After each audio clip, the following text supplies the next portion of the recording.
Yeah និយាយការពិតគុំគុំព្រោះបានតែក្រោយក្នុង personal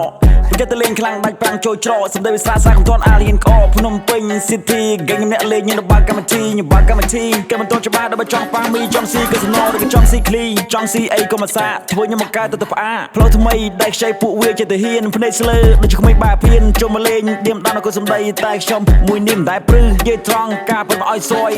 វាមិនមែនណា boyពេលខ្ញុំដើរចេញក្រៅគ្មានអ្នកហ៊ានមកចង់ឆាឆៅគេឃើញខ្ញុំសំលេងទឹកមុខគ្មានឆ្លើយខ្ញុំមិនទៅមកជន់ក្បាលជាប់ស្មៅសំដីខ្ញុំមកទៀបជាងគេណាចូលមកភ្លេបាក់ឲ្យពីផ្លូវភុតកានយកអ៊ីនយកម៉ៅពួកនេះស្មានចិត្តខ្ញុំមិនត្រូវគេឌៀខ្ញុំមកច្មក់ខ្ញុំចូលហាងដេកកជប់នេះខ្ញុំទៅធ្វើភ្លីសក់ខ្ញុំរាប់លុយខ្ញុំទៅនុយមុខកញ្ចក់ក្តៅដូចជាភ្លើងឆក់ចង់បោះស្បែកពណ៌ក្រក់ញាត់វាចូលទូកញ្ចក់និយាយការពុតថ្ងៃនេះខ្ញុំបង្ហាយស្អាតកុំខ្លាត់ក្រោយខ្នងមកនៅក្នុងឆាតជួបក្រៅសុខភាពចិត្តឆ្លៃបានពួកនេះបត់បែនទៅដំណើរចិត្តសោដៃជួបភ្នែកវាបិទចិត្តធម្មពលខ្ញុំឆេតដូចជាមានកម្រិតពួកនេះជួបហើយនៅរបបពិតងាយងាំងដូចជាលេងអវ៉ាន់ដសុតជន់កគេបោទៅពីបាក់ស្រុតខ្ញុំធ្វើអីធ្វើច្បាស់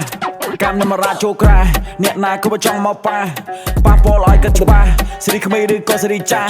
ចង់មកប៉ះពលគ្នាយើងកំភ្លេងមានជាអ្នកកាន់ច្បាស់បើយកតែបីក្រុមចូលក្រាពួកក្មេងប្រេះផ្ដាស់វាស្រែកចេះចាច់ទៅរៀនដើរឬបងមិនខ្លាចដំណើរហ្គេងរៀនដំណើរបីសាច់យ៉ាំម៉ងនេះពួកអ្នកប្រាជ្ញលៀមម៉ែរកលុយនៅក្រុងតែឥឡូវពួកវាឡងចង់ហ្នឹងហើយគូក្បាលអត់ប្រឡងរងថ្ងៃគិតតែបាសចង់វាធ្វើមិនកើតទេបានតែដាក់អួតមុខអញទេឲ្យតែបាយគួតកុំចង់មកលេងកុំចង់មកព្រួតអញឆ្អើខ្លាយវិញក៏ទៅគួតស៊ីលើមិនមិនសាមនីព្រោះខ្ញុំស្មោះស្នេហ៍គ្មានពីរនៅ KPS បោតែឆៃនេះអូនចូលស្គាល់កំឡោះ BTB ចង់នាំអូនរួមចង់នាំអូនរែងតាមច្បាប់ភ្លេងដែលបងមិនធ្វើហើយទូណៃអូននៅនឹងបងស្នេហ៍ស្រងថាចង់ឲ្យរូបបងកើយដូចជាមិនសូវទំនងបងភ័យខ្លាចតែស្មៅកន្ត្រើយបងខ្លាចតែជាប់ជើងបងអង្គសឹកប្រាប់ផ្លើបងហើយ